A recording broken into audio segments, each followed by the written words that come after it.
हम बात कर रहे हैं physical development of middle childhood age की बात कर रहे हैं, 8 से 11 साल तक के बच्चों की, या दूसरे मायनों में मिडिल चाइल्डहुड एज के बच्चों की फिजिकल डेवलपमेंट के मुख्तलिफ पहलुओं को हम देख रहे हैं।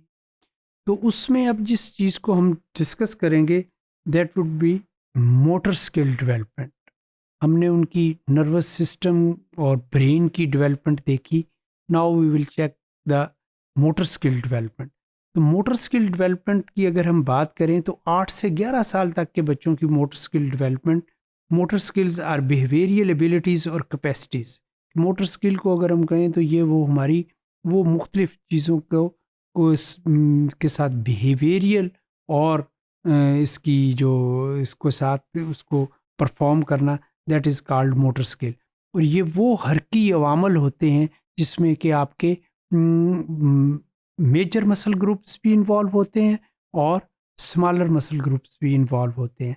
वो वाली मूवमेंट्स जिसमें कि मेजर मसल ग्रुप्स इन्वॉल्व हों उसके लिए हम ग्रॉस मोटर स्किल का वर्ड यूज़ करते हैं, और जिसमें स्मॉलर मसल ग्रुप्स या छोटे मसल ग्रुप्स इन्वॉल्व होते हैं उनके लिए हम वर्ड फाइन मोटर स्किल का यूज़ करते हैं। So, gross motor skills involves the use of large bodily movements, and fine motor skills involve the use of small bodily movements. Both gross and fine motor skill continue to refine during middle childhood. कि वो ही ये चीज़ वही होती है gross motor skill और fine motor skill जो कि early as में या अर्ली चाइल्डहुड में बच्चे में डेवलप हो रही होती है, चाहे वो रनिंग है, थ्रोइंग है, जंपिंग है, वो वाली हॉपिंग है, या उसमें जो ड्राइंग है या क्रिएटिविटी की चीज़ें हैं या म्यूज़िकल स्किल्स हैं, ये चाहे वो ग्रॉस मोटर स्किल है या फाइन मोटर स्किल है। मगर यहाँ पे इस मिडिल एज ग्रुप में आके या मिडिल चाइल्डहुड ग्रुप में 8 से 11 साल तक की एज में के बच्चों में ये वाली चीज़ें उसकी निस्बत रिफाइन होना शुरू हो जाती हैं। So children love to run, jump, leap, throw, catch, climb and balance. Children play baseball, ride bikes, roller skate, take karate lessons, take ballet lessons and participates in gymnastics. तो अगर आप देखें तो 2 से 6 साल तक की एज में बच्चे एक्टिविटीज़ वही मूवमेंट्स कर रहे होते हैं जिसमें लार्जर मसल ग्रुप्स हैं, जिसमें टांगें उनकी इन्वॉल्व होती हैं, ट्रंक बॉडी का ट्रंक पार्ट यूज़ हो रहा होता है। तो वो वाली मूवमेंट्स उन्हीं को ही पैटर्नाइज्ड तरीके से या स्पोर्ट्स के पॉइंट ऑफ व्यू के साथ करने के साथ उनको समझ बूझ आ जाती है, उनके ऊपर कंट्रोल ज़्यादा आ जाता है, बैलेंस ज़्यादा आ जाता है, कोऑर्डिनेशन अच्छा हो जाता है। तो मिडिल चाइल्डहुड में आके वही ग्रॉस मोटर स्किल ज़्यादा रिफाइन होनी शुरू हो जाती है। वो चाहे स्पोर्ट्स पॉइंट ऑफ व्यू के साथ हो, वो बेसबॉल हो, वो कराटे हो, या वो जिम्नास्टिक हो, या इस पॉइंट ऑफ व्यू के साथ हो, या कोई रनिंग के पैटर्न्स हों या उसके पॉइंट ऑफ व्यू के साथ।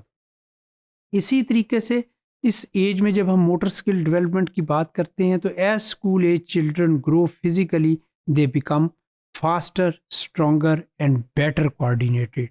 कि अब इस एज में जो कि पहले प्री स्कूलर एज थी, अब ये 8 से 11 साल की स्कूल गोइंग एज है, इसमें बच्चे जो होते हैं वो ज़्यादा बेहतर तेज़ भी भागते हैं, और इसमें उनकी जो स्ट्रेंथ जो होती है वो भी फिज़िकली ज़्यादा स्ट्रॉन्गर हो गई होती है, और उनमें उनके तमाम बॉडी पार्ट्स में आपस में हम आहंगी या दूसरे मायनों में हम कहते हैं कोऑर्डिनेशन जो होता है वो बेहतर हो जाता है।